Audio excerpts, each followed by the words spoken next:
de fato, o nome de terceira via não tem muita chance. Eu não sou da terceira via, eu vou substituir o Flávio como o único candidato de direita nessa eleição. E assim eu sou e assim me colocarei no segundo turno. A última pesquisa Genial Quest apontou que Renan Santos aparece como um nome. Eu acho que não dá nem para dizer de terceira via, porque isso é difícil de se consolidar no Brasil, mas aparece como o nome que mais cresceu em um eventual segundo turno contra o presidente Lula. O pré-candidato do partido Missão ganhou 3 pontos em relação ao levantamento anterior e se destacou entre os candidatos fora da polarização. Para falar sobre esse cenário e os desafios da campanha, a gente vai receber agora o candidato do Missão, Renan Santos, a quem eu agradeço a sua disponibilidade para participar aqui do Poder Expresso. Oi, pré-candidato, seja muito bem-vindo aqui ao nosso jornal. Candidato, chama atenção que o senhor aparece na última pesquisa Quest, pontuando melhor do que alguns ex-governadores, como Romeu Zema, como Aécio Neves. O senhor tem um desempenho importante no último levantamento de segundo turno, ganha pontos relevantes, enquanto os outros não estão conseguindo crescer. Ao que o senhor atribui esse desempenho? Tudo bom, Raquel? Tudo bom? Uma boa tarde a todos que estão nos assistindo. Obrigado pela oportunidade. Primeiro, eu vou começar concordando com o ponto que foi colocado na análise inicial, que, de fato, o nome de terceira via não tem muita chance. Eu não sou da terceira via, eu vou substituir o Flávio como o único candidato de direita nessa eleição. E assim eu sou e assim me colocarei no segundo turno. A segunda coisa, eu não fico surpreso por estar à frente dos governadores, simplesmente porque eu sou um pré-candidato hoje superior a eles. Então é natural, não apenas me comunico melhor, eu sou presidente do meu próprio partido, os demais pré-candidatos, eles infelizmente têm que se submeter a decisões erradas que vêm dos partidos deles, então eu acho que era um caminho natural. Na verdade, eu não estou surpreso com essa pesquisa e nem concordo com o resultado dela, porque tranquilamente eu tenho muito mais do que 3 pontos percentuais hoje na preferência do brasileiro. Mas ao que o senhor atribui? O senhor está tendo um desempenho melhor do que governadores que governaram estados importantes, que já teriam um recall do público. A qual tipo de estratégia, a forma com que o senhor está se apresentando, como que o senhor está se colocando, que está tendo essa familiaridade com as pessoas? É o que eu disse, eu sou um pré-candidato superior. Quando eu digo superior, eu apresento um conjunto de propostas melhores, eu realmente rodo o Brasil e vejo os problemas reais do Brasil. Eu, em vez de ficar, ora, xingando Lula ou puxando o saco do Bolsonaro, como infelizmente fazem os demais pré-candidatos, eu me posiciono sobre os erros dos demais e apresento soluções sobre tudo. Então, quando eu vou para o Nordeste, eu trago uma posição otimista sobre o futuro do Nordeste. Eu vou falar, por exemplo, sobre como industrializar a região, como transformar lá num polo de data center, como investir em energia. Quando eu vou para o Sul, eu vou falar do problema do Pacto Federativo, da ausência de investimento em estradas para o agricultor no Sul. Quando eu vou para o Rio de Janeiro, eu falo do problema das favelas, do crime organizado e trago sempre soluções. Ao invés de ficar nessa energia negativa e nessa briga meio inútil que a gente vê na política brasileira, eu trago propostas. Ao fazer isso, as pessoas começam a reconhecer. Primeiro os mais jovens e depois o montante geral da população. Então, eu acho esse um processo natural. Porque, na prática, ninguém está fazendo isso. Eu fico surpreso é que partidos que têm tanto dinheiro, fundo partidário, etc., não consigam fazer o básico. Eu só estou fazendo o básico, então não fico surpreso. Candidato, o senhor disse que só vai substituir Flávio Bolsonaro. E nas suas redes sociais, os seus vídeos fazem muitas críticas a ele, até mais do que ao presidente Luiz Inácio Lula da Silva. Por que o senhor acha que só é um candidato melhor do que Flávio Bolsonaro? Eu não estou envolvido em escândalo de corrupção e eu tenho proposta. É muito, muito simples. Ao não andar no jatinho Vorcaro, ao não ter, sei lá, parceiros meus que praticam rachadinha, ao não me envolver com o Bacelar, com o TH Joias, eu me torno uma pessoa, do ponto de vista ético, muito diferente dele. E eu não fujo de apresentar propostas, mesmo quando elas são impopulares. O Flávio fez uma declaração recentemente dizendo que, olha, eu não vou apresentar nenhuma proposta porque eu vou perder voto. Eu não, eu vou falar tudo que precisa ser feito, mesmo que isso me faça perder voto, senão eu seria um estelionatário. O estelionato eleitoral é justamente mentir para o eleitor, falou que vai fazer A e depois faz B. E sobre bater nele, no Lula, depende do dia. Tem dia que eu vou bater mais nele, tem dia que eu bato mais no Lula, depende do que cada um aprontou no dia. Eu vou chamar os nossos analistas para participar da nossa conversa, candidato. Vou convidar aqui a Vitória Abel. Pré-candidato, a minha dúvida é justamente em como que o senhor pretende atrair esses eleitores de Flávio Bolsonaro, porque tem uma parcela da direita que de fato parece ser fiel à família Bolsonaro, né, ao nome da família Bolsonaro, aquele em torno de 20% a 30% do eleitor que parece que não desiste de votar na família, independentemente de denúncias que aparecem ou não. Como que o senhor pretende conquistar essa parcela do eleitorado, já que o senhor já se vê num segundo turno? No segundo turno ou no primeiro? Só para qualificar a pergunta.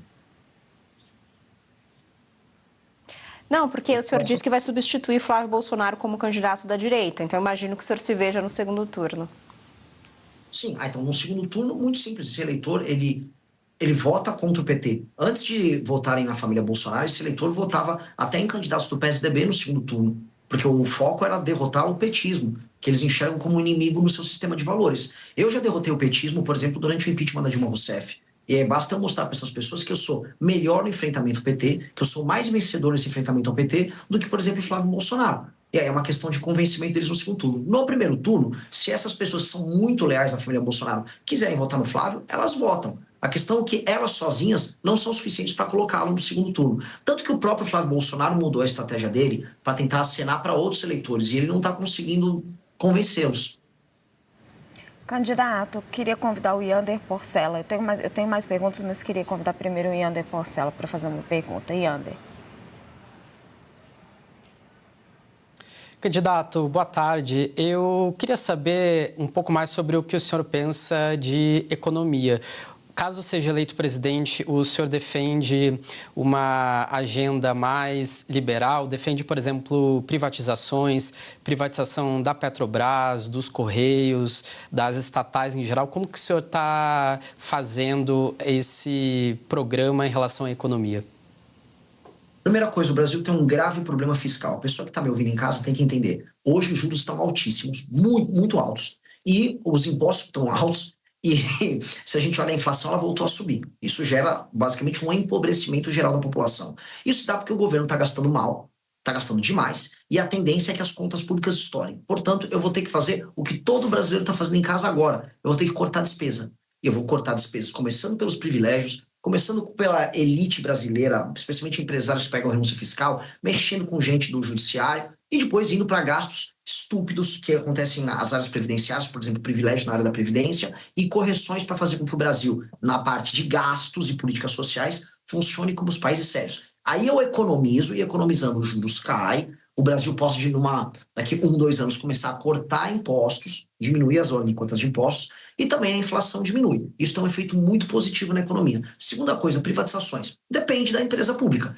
Correio tem que privatizar. Petrobras, hoje com o mundo em crise, com recursos naturais sendo utilizados como barganha, eu não entregaria uma empresa estatal brasileira para uma estatal chinesa, como a PetroChina, ou para a Aramco, que é a estatal da Arábia Saudita, que são as empresas hoje que estão aí no mercado olhando para a compra de estatais de petróleo de outras nações. Não farei, tenho que usar isso como uma reserva estratégica. Agora, para outras empresas públicas que não têm, vamos dizer, função de serem estatais, eu vou vender mesmo, vou privatizar.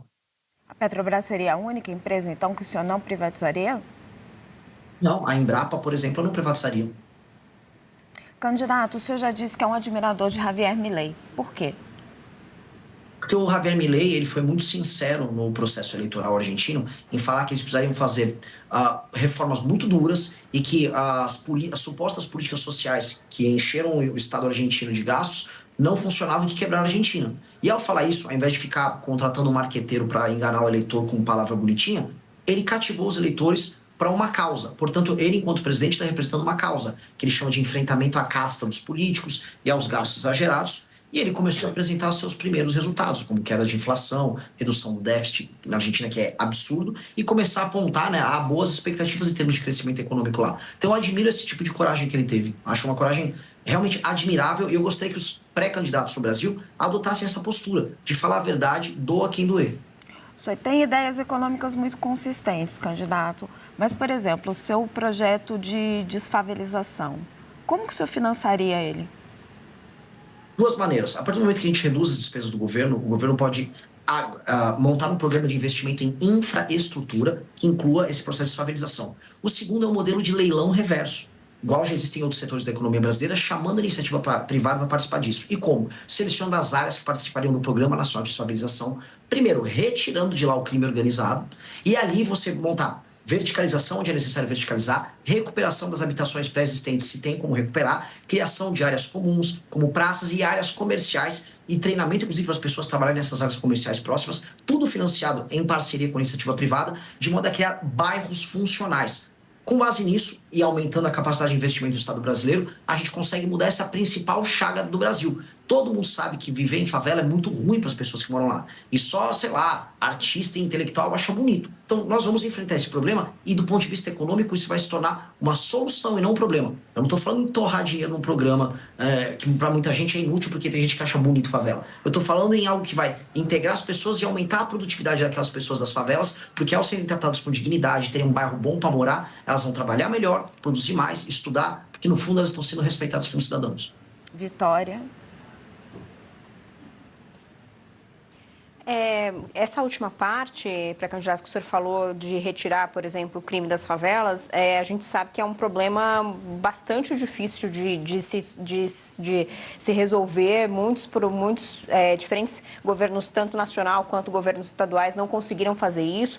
Como que o senhor pretende fazer isso? E só mais uma pontuação em relação aos gastos, né? Porque o senhor fala de diminuir gastos do governo, mas a gente sabe que boa parte dos gastos hoje são despesas obrigatórias, estão completamente amarradas na máquina pública e até mesmo vinculadas à Constituição. Como que o senhor pretende também fazer isso? Contar com o Congresso também para modificar a Constituição? Com certeza.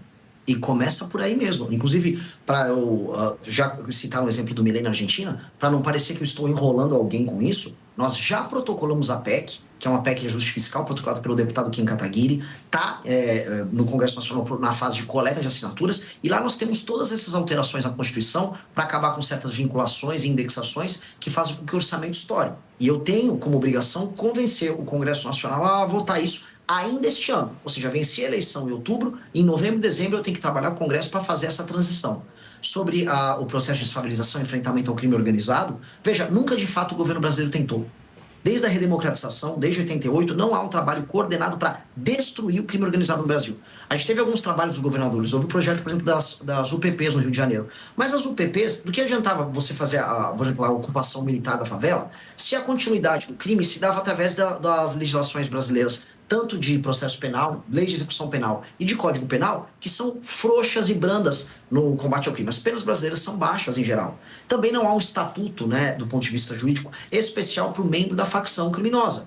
Logo, ser membro de uma facção não torna, por exemplo, um bandido diferente ou muito diferente de um bandido comum. E aí isso gera um incentivo para o funcionamento do crime organizado. Por isso que as UPPs no Rio de Janeiro não funcionaram. Não dá para fazer ação isolada, vai ter que ser uma ação integrada com o governo federal, quase entendida como uma guerra contra o crime, nesse meu ponto, entendida como uma guerra contra o crime, para acabar com os caras de cabo a rabo. E tem que ser isso, de cabo a rabo. Tem que ser pela primeira vez, desde que o Brasil tem a Constituição recente, de 88, um compromisso do governo federal em erradicar o crime organizado. Candidato, como acabar com a corrupção? Igual acaba com o vagabundo, o criminoso faccionado. Aumento de penas e fiscalização. O que breca o cometimento de crime sempre é, a certeza da punição e 2, o peso da punição. Se um bandido sabe que ele será punido e que a punição é pesada, ele vai deixar de cometer o crime. Aqui no Brasil, tanto para o crime armado, né, crime, vamos dizer, violento, quanto para o crime do colarinho branco, essas duas coisas são quase incentivadas. Mas ela está enraizada dentro do Congresso brasileiro. Como que o senhor conseguiria fazer isso tendo que lidar com esse Congresso?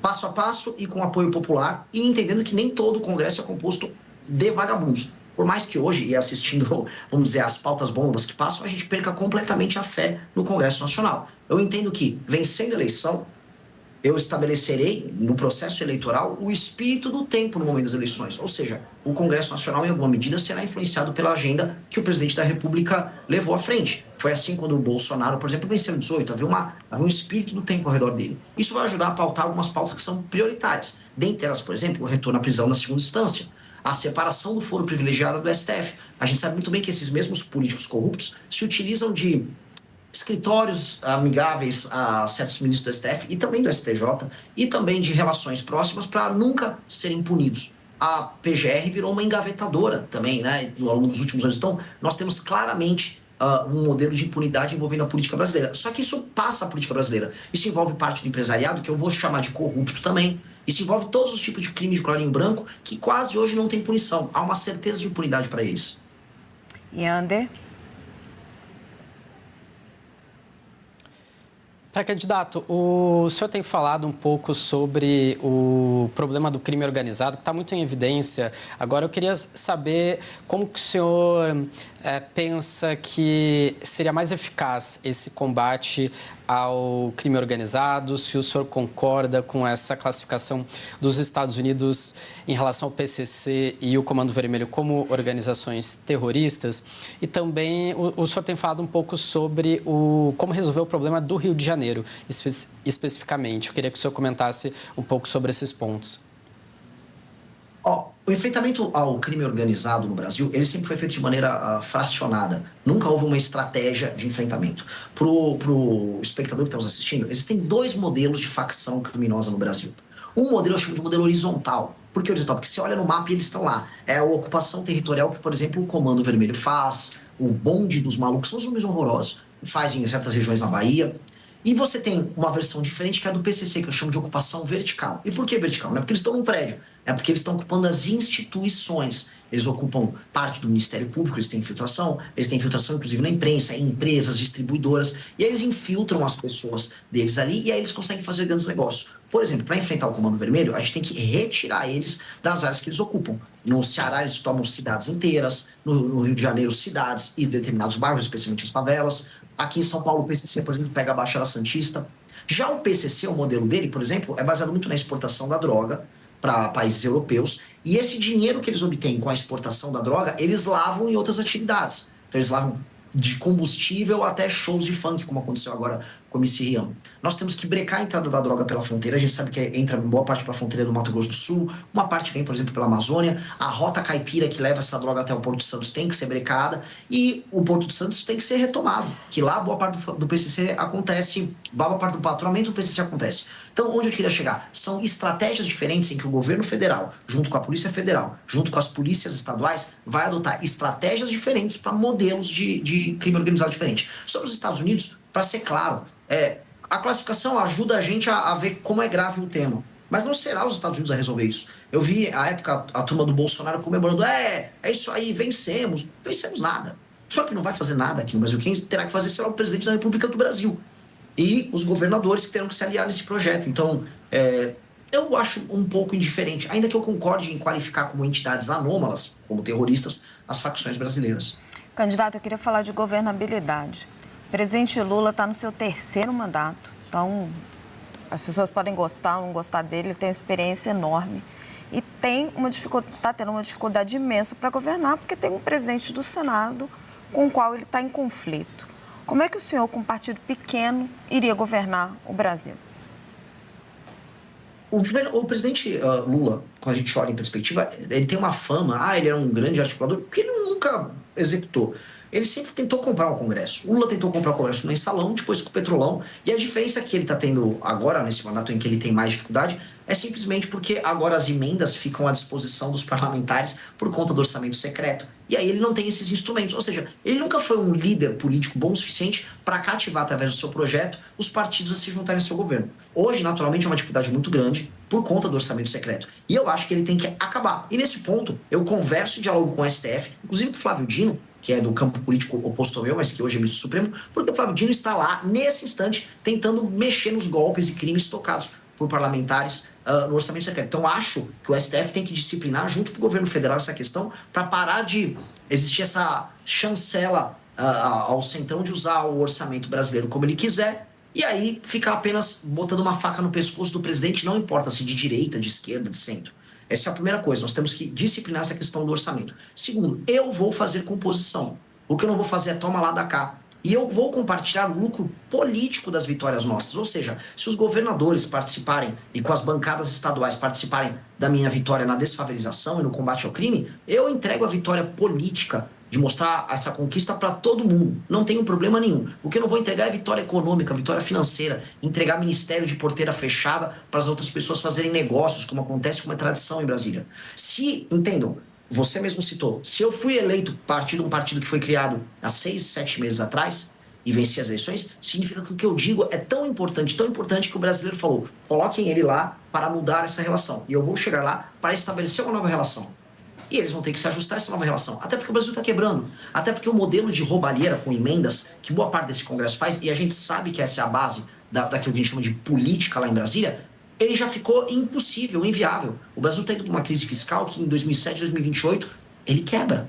E aí, eles são o carrapato no boi. O carrapato está matando o boi. E o carrapato no Brasil até tem uma consciência. Às vezes ele acorda e ajuda em umas reformas. Aconteceu isso na reforma da Previdência, nas reformas do governo Temer, aconteceu no governo de Itamar. Então, assim, chegou o momento da gente botar a consciência no carrapato e depois disciplinar o carrapato para ele parar de sugar tanto o sangue do boi, que infelizmente é o Brasil. Candidato, para a gente fechar, o senhor está aparecendo como o outsider dessa campanha, né? A surpresa da campanha. Alguns comparam o senhor a Pablo Marçal, que foi a surpresa da campanha à Prefeitura de São Paulo. O senhor aceita essa comparação ou repudia? Raquel, gosto tanto do seu trabalho, nunca te fiz nada, me comparar com esse cara. É uma pergunta legítima. Eu não estou comparando, eu estou dizendo que a comparação é feita. O senhor aceita ou repudia? Não apenas repudio, né? Obviamente isso não tem nada a ver com a realidade, né?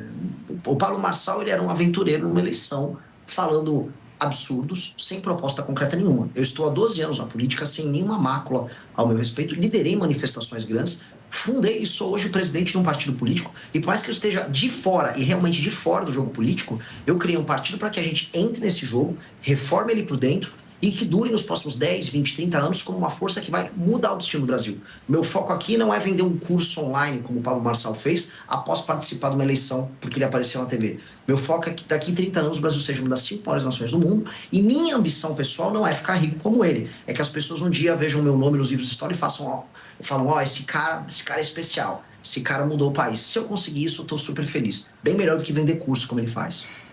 Quero agradecer muito a entrevista ao pré-candidato do Missão, Renan Santos. Renan Santos é pré-candidato à presidência da República. Pré-candidato, muito obrigada pela sua entrevista ao Poder Expresso. E já fica aqui o convite para o senhor voltar mais durante a campanha. Muito obrigada, viu? Obrigado, adorei a entrevista. Maravilhoso. Um abraço para todos vocês.